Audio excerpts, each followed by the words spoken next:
Here's our wellness tip of the day with 802 Fitness and Therapy.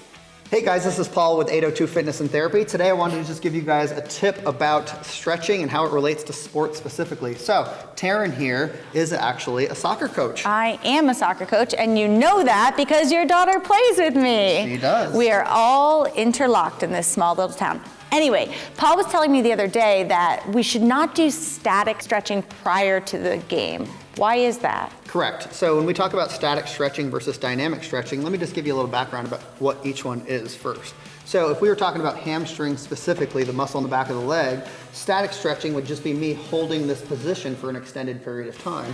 You know, you're talking 60, 90 seconds-ish, okay? Dynamic stretching, an example would be, okay, maybe I'm just gonna be marching in place with straight legs and elongating those hamstring muscles, or maybe I'm doing like a hamstring scoop exercise. That would be a dynamic exercise.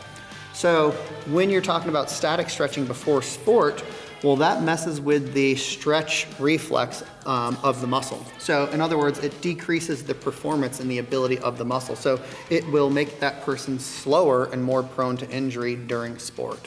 So in regards to how we sequence stretching with our athletes, we like to do the dynamic stretching before the actual sport, and we like to hold the static stretching for after the sport. So when all the muscles are used and they're feeling tight, that's when you're gonna wanna use the static stretching technique.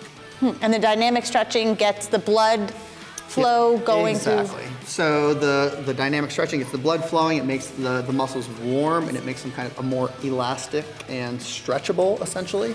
Makes sense. Yeah. So guys, I'm Paul with 802 Fitness and Therapy, and that's your fitness tip of the day. We'll see you next week.